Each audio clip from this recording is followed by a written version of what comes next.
वाराणसी काशी हिंदू विश्वविद्यालय स्थित सर सुंदरलाल चिकित्सालय के कार्डियोलॉजी विभाग के डीन प्रोफेसर डॉक्टर ओम शंकर सिंह ने कैशलेस को लेकर एक बार पूरा आवाज बुलंद की है। उन्होंने कार्डियोलॉजी के विस्तार की बात तो कर रहे हैं परंतु इसे वह विस्तार नहीं मानते हैं। उन्होंने कहा कि सर सुंदरलाल चिकित्सालय में हमको पहले 45 बेड दिया गया था और उसके बाद मल्टी सुपर स्पेशलिटी में 41 बेड दिया गया। मल्टी सुपर स्पेशलिटी वार्ड में बेड देने की घोषणा तो कर दिया गया परंतु आज तक वहां हमको बेड मिला ही नहीं जो मैं मरीजों को उपलब्ध करा सकूं। मरीजों का 45 बेड छोड़कर 41 बेड लेना कहां से है उचित। तारांकन उन्होंने कहा कि बीएचयू सर सुंदरलाल चिकित्सालय के एमएस प्रोफेसर के गुप्ता द्वारा यह मरीजों के साथ अन्याय व अत्याचार किया जा रहा है।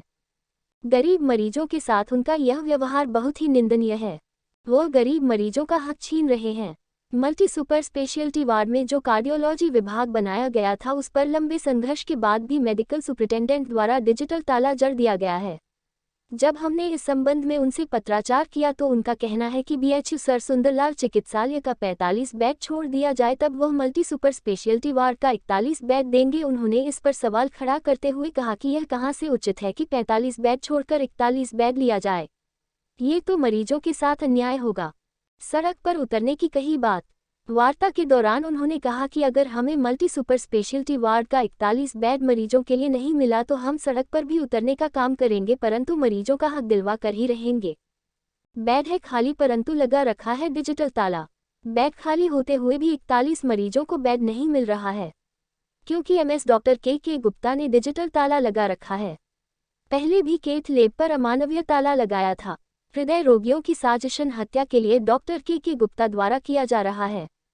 सर सुंदरलाल चिकित्सालय में भ्रष्टाचार की जड़ें हो रही है मजबूत। बीएचयू प्रशासन के भ्रष्टाचार को बढ़ावा देने वाले टिल फर्दर ऑर्डर अथवा अगले आदेश तक की नियुक्ति का परिणाम है कि बीएचयू में दिन प्रतिदिन भ्रष्टाचार की जड़ें मजबूत से और मजबूत होती जा रही है। बीएचयू को लोग पीछे धकेलने में लगे हैं। जो भी कुलपति आते हैं वो बीएचयू कानून की धज्जियां उड़ाकर अपने लायक जो ज्यादातर उनकी जातियों के होते हैं परंतु बीएचयू के लिए नालायक भ्रष्ट अधिकारियों की फौज तैयार कर लेते हैं और अपने कार्यकाल में बीएचयू को आगे बढ़ाने के बदले पीछे ले जाते रहते हैं। बीएचयू एमएस प्रोफेसर के गुप्ता पर लगा गंभीर आरोप। इसी परिपाटी की देन है डॉक्टर के गुप्ता जैसे चिकित्सा अधिकारी जिनका भ्रष्टाचार आज बीएचयू अधिकारियों को नहीं दिख पा रहा है और गुप्ता अपने भ्रष्टाचार के कार्यक्रमों को तथा मरीज, छात्र और कर्मचारियों के शोषण को रोज आगे बढ़ा रहे हैं। तारांकन सीसीआई लैब को बेच दिया गया निजी हाथों। सर सुंदरलाल अस्पताल बनारस हिंदू यूनिवर्सिटी की सीसीआई लैब को चिकित्सा अधीक्षक डॉक्टर के गुप्ता निजी हाथों में बेच दिया गया। सीसीआई लैब को बेचने की प्रक्रिया में कई लोग शामिल हैं। अब ये लाइव वाले मरीजों से मनमाना पैसा वसूल रहे हैं। प्रोफेसर के गुप्ता ने लोगों तक भी बदल दिया है।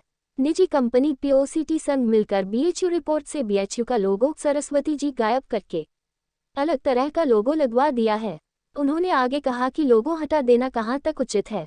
ये बीएचयू सुंदरलाल चिकित्सालय को पूर्ण रूप से निजी हाथों में बेचने की प्रक्रिया चल रही है।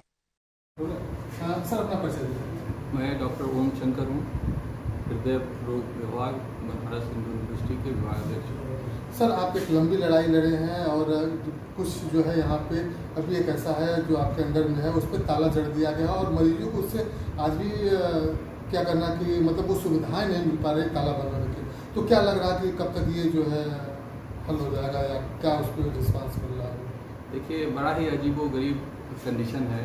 ये बनारस हिंदू यूनिवर्सिटी है, प्रधानमंत्री जी का संसदीय क्षेत्र है।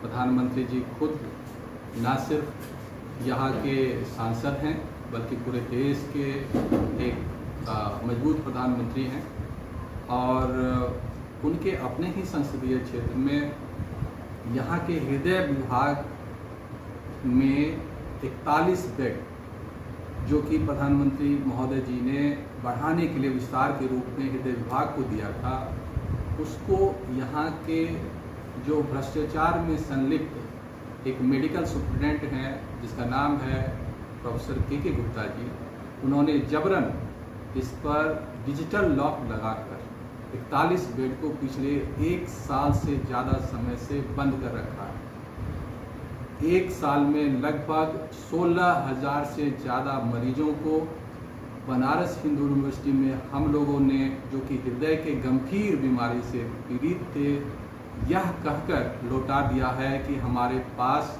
या लौटाने को मजबूर हुए हैं ये बनारस हिंदू यूनिवर्सिटी के मेडिकल सुपरिटेंडेंट साहब की इस मतलब गुंडागर्दी कह सकते हैं आप या अमानवीय कृत्य की वजह से उनको लौटाना पड़ा है। और इसमें 16,000 से ज़्यादा हृदय के गंभीर रोग से ग्रसित मरीज हैं जो यहाँ से हमारे बिस्तर खाली होने के बाद भी ना कहने की वजह से उनकी या तो मौत हो गई होगी रास्ते में या फिर वो निजी अस्पतालों में शोषण के शिकार हो रहे होंगे या हो गए होंगे और उनसे वो गरीब और अति गरीब बन गए होंगे। यानी कि इतनी बड़ी संख्या में इतना बड़ा अन्याय एक मेडिकल सुपरिटेंडेंट और ये सभी चीज़ें कुलपति महोदय के संज्ञान में है कि किस तरह से ये भ्रष्टाचार किए हैं अपने पूर्व के काल में, जिसकी वजह से इनको हटाया गया था। तब भी पता नहीं कुलपति जी को इन भ्रष्टाचारी से क्यों इतना प्रेम है। और अगर ये प्रेम है तो मुझे तो लगता है कि कुलपति न्यायिक व्यवस्था और मानवीय मापदंड स्थापित करने के बदले भ्रष्टाचार और अमानवीयता को स्थापित करने के लिए यहाँ पर आए हुए हैं। ऐसे अमानवीय और कह सकते हैं क्रिमिनल मेडिकल सुपरिटेंडेंट को तुरंत गिरफ्तार कर जेल में जाना चाहिए। ऐसे बनारस हिंदू यूनिवर्सिटी के कुलपति को तुरंत प्रभाव से हटाया जाना चाहिए। और एक मानवीय व्यक्ति को, क्योंकि समाज है इसमें हृदय जैसी गंभीर बीमारी में जहाँ मिनटों और घंटों में लोगों की मौतें होती है, जहाँ खर्च बहुत ज़्यादा होता है, जहाँ लोग कंगाल बन जाते हैं, लोगों की असमय मृत्यु हो रही है, वो भी बेड खाली होते हुए, इतना बड़ा क्रिमिनल काम जो है प्रधानमंत्री जी के संसदीय क्षेत्र में हो रहा है। अगले साल प्रधानमंत्री जी को यहाँ से चुनाव लड़ना है, तो ये सीधा ये जो अधिकारी हैं उनके बनारस हिंदू यूनिवर्सिटी के अंदर वो उनको अपमानित कर रहे हैं, उनके जनता के बीच में उनकी एक गलत छवि पेश कर रहे हैं।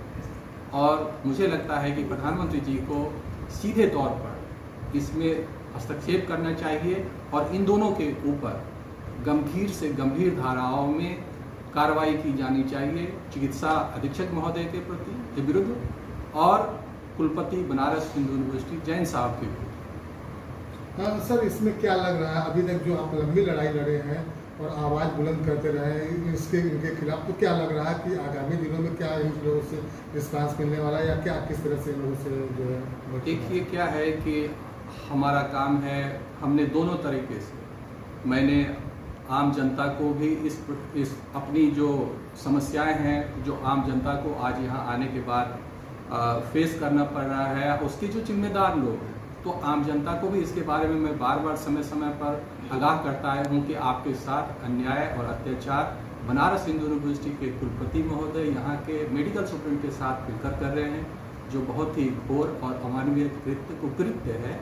और दूसरा, इनको आधिकारिक तौर पर भी हमने जस्टिफिकेशन के साथ लिखा है पत्र। अब बताइए, उनका कहना है कि आपके जो बनारस हिंदू यूनिवर्सिटी में जो बेड पहले हैं वो आप मुझे दे दीजिए। आप 45 बेड पहले से बनारस हिंदू यूनिवर्सिटी में हृदय विभाग को आवंटित था, विस्तार के तौर पर 41 और दिया गया, यानी टोटल कुल बेड 86 होनी चाहिए। उनका कहना है 45 बेड जो पहले आपको मिला था वो मुझे दे दीजिए और उसका हम दूसरे डिपार्टमेंट को दे देंगे जिसकी कोई उसको ज़रूरत नहीं है। और हृदय की बीमारी जो इतनी गंभीर हो रही है, लोग चलते फिरते मौत हो रही है, 10 से 15 गुना हृदय की बीमारियां बढ़ गई है, उसमें 45 के बदले सुविधाओं का विस्तार है। और ऐसा अमानवीय कृत्य को यहाँ पर इन लोगों ने, ये जो खास करके कुलपति महोदय हैं, अपने सारे जो गैर कानूनी काम है उसको कानूनी दर्जा देने के लिए गलत फलत पूरे बनारस हिंदू यूनिवर्सिटी के एक्ट और इंस्टीट्यूट की धज्जियां उड़ा दिया उन्होंने। 2 फर्जी कमेटी बनाई इन्होंने, हॉस्पिटल अफेयर्स कमेटी और इंस्टीट्यूट अफेयर कमेटी। ये कोई भी कमेटी बनारस हिंदू यूनिवर्सिटी के एक्ट और इंस्टीट्यूट यानी कानून के संगत नहीं है, ये कानून के विरुद्ध है।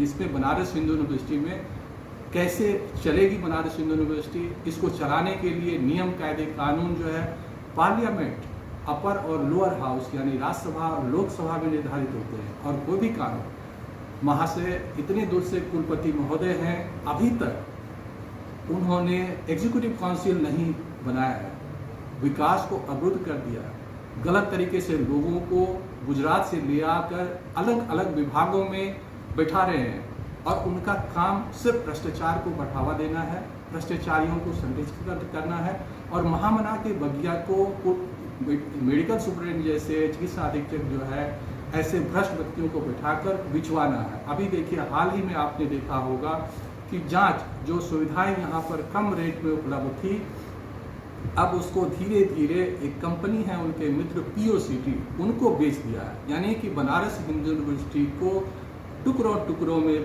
करके बेचने की प्रक्रिया कुलपति महोदय जी ने ऐसे भ्रष्ट MS कुलपति जो के गुप्ता जी हैं उसके द्वारा संगठित रूप से एक अपराध के तौर पर कर रहे हैं। इतने भीख से मांगे और बनाए इस विश्वविद्यालय की गरिमा को नष्ट कर रहे हैं और एक एक कर खंडित और विखंडित करने के लिए पुरजोर कोशिश कर रहे हैं और उसका सिर्फ और सिर्फ जो एक उद्देश्य है भ्रष्टाचार को संरक्षित और संगठित और मजबूत करना, जो बहुत ही दुखदायी है। और मैं चाहता हूं कि आम जनता इस सच को जाने, क्योंकि मैं कानूनन तौर पर और लेटर के माध्यम से विद एविडेंसेस बार बार इस मुद्दे को उठाता रहा हूँ। यहाँ नहीं, आप देखिए बनारस यूनिवर्सिटी के लोगों को बदल दिया, मतलब इंस्टीट्यूट ऑफ मेडिकल साइंस के लोगों को बदल दिया गया। वो लोगों अभी भी अपने मन से, जो किसी से भी पूछेंगे तो कोई नहीं बताएगा कि ये लोगों कैसे बदल गया। पहले यहाँ सरस्वती माता की उसमें मूर्ति थी, अब एक नया टाइप की उसमें आ गई है। तो इस तरह से जो पार्टियाँ आएगी वो अपना चुनाव चिन्ह उसमें समायोजित कर देगी, ये घोर अन्याय है। तो इस तरह से कई सारे गंभीर मसले हैं और जिस पर अगर नहीं कोई कानूनी कार्रवाई की गई और इसको रोका नहीं गया तो फिर हमारे पास कोई विकल्प नहीं बचेगा कि हम लोग सड़कों पर मौलिक अधिकार, उनकी जीवन की रक्षा, हृदय रोगियों की जीवन की जान माल की रक्षा के लिए उनको गरीबी से बचाने के लिए जमीन पर उतरकर आंदोलन करें। और फिर इसके लिए जिम्मेदार ये भ्रष्ट चिकित्सा अधीक्षक होंगे श्री डॉक्टर के गुप्ता जी और कुलपति महोदय जैन साहब। सर, अभी जैसे कि ये केंद्रीय स्वास्थ्य मंत्री भी आए हुए थे 2 महीने पहले, तो सर आपको नहीं लगा कि एक बार उनसे मिलना चाहिए इस बारे में? देखिए, जहाँ तक मुझे जानकारी है केंद्रीय स्वास्थ्य मंत्री महोदय को जरूर इस चीज़ की सूचना उपलब्ध होगी और अगर उनको उपलब्ध नहीं है, चाहे हम मिले या ना मिले, मैंने आधिकारिक तौर पर 4 पत्र लिखे जिसमें राष्ट्रपति महोदय, स्वास्थ्य मंत्रालय, HRD मिनिस्ट्री और प्रधानमंत्री, इस सारे कार्यालय को मैंने आधिकारिक पत्र लिखे हैं। तो कोई भी ये नहीं कह सकते हैं कि मेरे ये संज्ञान में नहीं है कि किस तरह से ये आम जनता के साथ प्रधानमंत्री जी के संसदीय क्षेत्र में हृदय रोगियों के साथ इतना बड़ा अत्याचार और अन्याय लगातार एक साल से ज़्यादा समय से चल रहा है, जिसमें प्रधानमंत्री जी की भूमिका नहीं है। लेकिन प्रधानमंत्री जी की भूमिका, कल को बदनामी तो उन्हीं की हो रही है, चुनाव संसदीय क्षेत्र तो वही है। अगर वहाँ पर ऐसे गलत लोगों के ऊपर अंकुश न लगाया गया तो आगे चुनाव में प्रधानमंत्री जी को नुकसान होगा। तो सर, ये क्या माना जाए कि कब तक आप इस मुद्दे को लेकर इतने लंबी लड़ाई के बाद कब तक सड़कों पर उतरना है? हम कुछ और समय देना चाहते हैं। मैंने 2 महीने का समय है। अगर उसमें कुलपति महोदय ने नहीं कोई कार्रवाई की तो अंतिम विकल्प तो आंदोलन ही होता है, उसमें और कोई विकल्प नहीं बचता उसके बाद। सर, कार्डियक एक सेंसिटिव बीमारी होती है। सर, जैसे नॉलेज के लिए सर, ऑल ओवर इंडिया में सालाना सर कितनी मौत होती होंगी कार्डियक से कम 50 से 60 लाख मौतें भारतवर्ष में होती हैं। यानी कि पूरी दुनिया में आपने देखा होगा, कोरोना महामारी अभी हाल में गुजरा है, उनके 2-2.5 साल के इस तांडव में जितने लोग आधिकारिक तौर पर कोविड से मौत के मुंह में समा गए, उतने लोग मतलब भारतवर्ष के अंदर हर साल हृदय की बीमारियों से मौत के मुंह में समा रहे हैं। और कोविड आने के बाद और भी ये जो नंबर्स हैं ये और तेज़ी से बढ़े हैं। उसका डाटा इस साल का अभी अपडेट होना है, जिससे आपको पता चलेगा कि कोविड का हृदय की बीमारियों पर क्या इम्पैक्ट है।